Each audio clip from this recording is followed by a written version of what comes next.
but that's how I met Marianne. And she talked to me about what she was planning on doing. And we talked about the needs in Guatemala. And we talked about, at that point, I was really involved with the women. And they agreed with me that women were the part of the society that was in disadvantage in Guatemala, so they agreed that a school for girls would be a great idea. So we started the process of getting the school in, and I became a volunteer for them, and I helped them in the process to get all the legal paperwork done.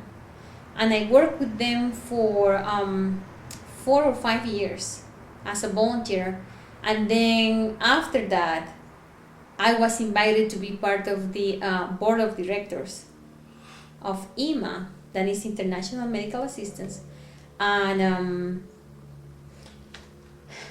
that's the story. That's how I started getting involved, and through IMA, one of the board members is cousin with my husband, so they introduced me to my husband. I got married, and then I moved to California through them.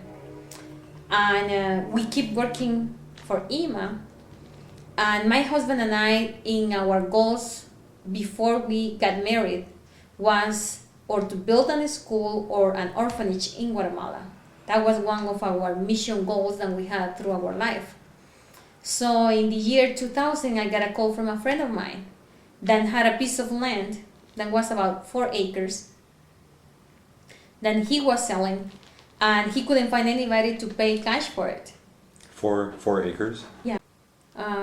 In 2003,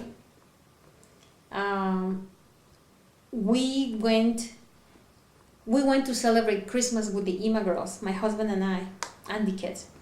And we saw that we had about 180 kids in this little house that was the house from my parents, and was so crowded, and we invite the parents. So we end having like 350 people in this really small house. Okay, and who are these girls?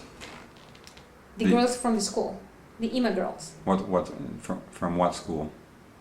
The school that we were running in Zone 6. So you were already running a school? Yeah, the school started in 1992. I found the land in the year 2000. Okay? So we've been in business, let's say, for 8 years. So every year we start with 25 kids, and every year we will add 25 kids to the project. So we got to the point where we had over 150 kids, and let's say that each one has a parent, 2 parents, and kids. So when we have a parents meeting, we have over 300 people, 400 people on each meeting. Okay. And that school started in your mother's mom's house. Old house. Mm-hmm. And at that time, the girls, they didn't live there, they just came to school there, or did they actually live there? No. Our program brings the kids in, we give them a shower every morning, we dress them in uniforms, so everybody's equal. Then we have breakfast. After breakfast, we have a devotional.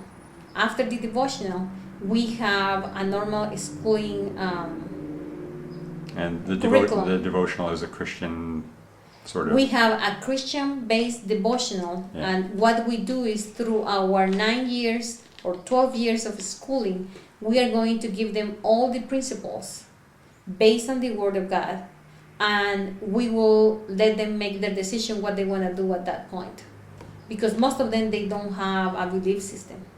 In 1994, you moved the school to your mother's house? Mm-hmm. And your sister took over the That's right. administration? Okay. And then, so you ran the school, and the school grew by 25 students every year? Per year, mm-hmm. About.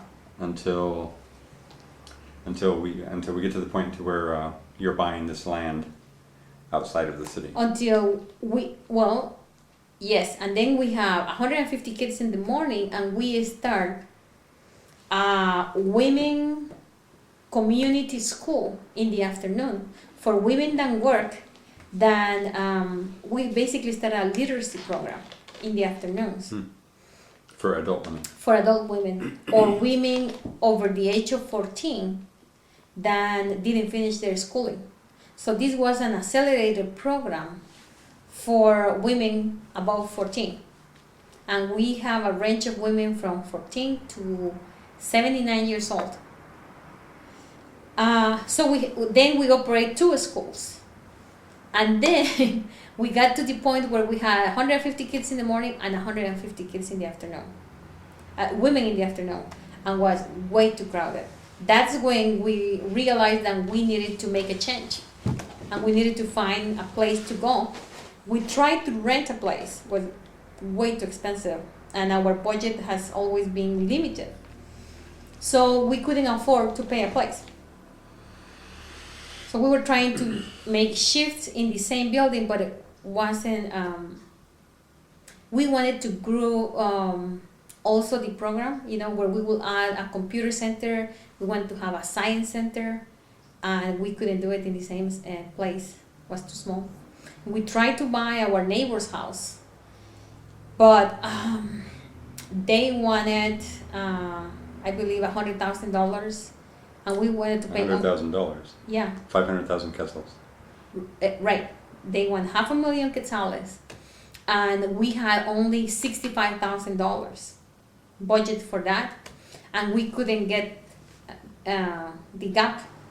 They couldn't go down in the price, so we said, you know what, with $65,000, maybe we can do something different.